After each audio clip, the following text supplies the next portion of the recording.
আজ বালুটিকুড়ি তনুশ্রী ভবনে প্রত্যেক বছরের মতো এবছরও সমাজসেবী অসিত চ্যাটার্জির তত্ত্বাবধানে হয়ে গেল গণ উপনয়ন।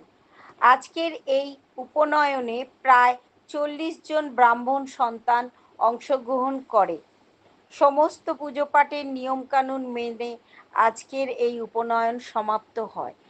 পরে এই উপনয়নকে কেন্দ্র করে প্রায় 1000 মানুষ অন্নগ্রহণ করে। সমস্ত দায়িত্বে ছিলেন অসিত চ্যাটার্জি এবং বেশ কিছু স্বেচ্ছাসেবক। পরে অসিতবাবু আমাদের প্রতিনিধিকে জানান যে তিনি এইভাবেই মানুষের পাশে থাকতে চান এবং মানুষের সেবা করতে চান। রিনা হালদারের রিপোর্ট, জিএম নিউজ। এটা তুমি যদি করতে পারো আমি সব থেকে বড় খুশি হব। আমার কোনো সোনা গয়না চাই না, কোনো কিছু না। প্রত্যেকটা মানুষ যাতে বলে যে আপনার ছেলে এই কাজ করছে, আমি সেটাকে, এটা আজকে 32 বছর পড়ল। তা এখানে শুধু করি না, আমরা দেখবেন বর্ধমান ডিস্ট্রিক্ট, কাটোয়া, নবদ্বীপ, হাওড়া, সব জায়গাতেই। আমার কোনো এটার নাম কেনার নেই, আমার ভোট নেবার নেই, আমার কোনো কিছুই নেওয়ার নেই। আমার একটাই নেবার আছে, ঠাকুরের কাছে আর 5 জনের কাছে আশীর্বাদ নেওয়ার আছে। আর যদি ঠাকুরের আশীর্বাদ আর এই 5 জনাকার মানুষের আশীর্বাদ না থাকলে, আমি কিডনি ট্রান্সপ্লান্ট পেশেন্ট, আমার কিডনি নেই। আজকে আমার এত শরীর খারাপ, তার সত্ত্বেও ঠাকুর যদি না শক্তি যোগায়, আমি করতে পারি এটা? আর আমি কারো কাছে দায়ী করি।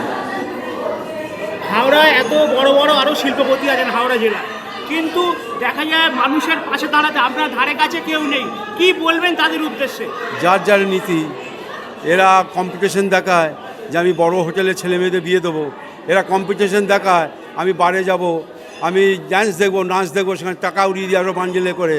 এরা দেখায় যে কে কার মেয়ের বিয়েতে কত খরচা করলো, কে কার কত বড় 4 গাড়ি চাপলা, কে কত বড় বাড়ি করতে পারলো।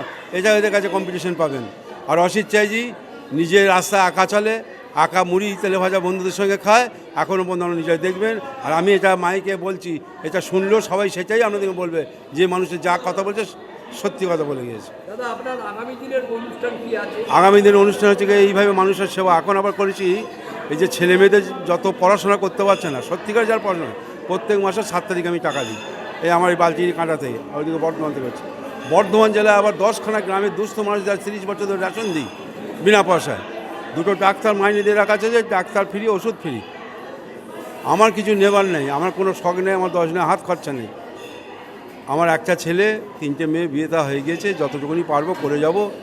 লাস্ট আমার উপার্জন না থাকলে আমার কারখানাও বন্ধ হয়ে গেছে, ঢালে ফ্যাক্টরিও বন্ধ হয়ে গিয়েছে, কাজ নেই বাজারে। তা আমার সম্পত্তি যেটুকুনি দরকার বিক্রি করেও করবো, সে আমার ছেলে মেয়েদের বাড়িতে লোককেও বলেছে। আমার এটা নেশা। অন্য লোকের যে নেশা, জুয়া খেলবো, বড় বড় হোটেল খাবো, বড় বড় জায়গায় যাব, আমার নেশাটা কী করে মানুষের হাসি ফোটাবো, কী করে মানুষের পাশে থাকবো। ধন্যবাদ দাদা।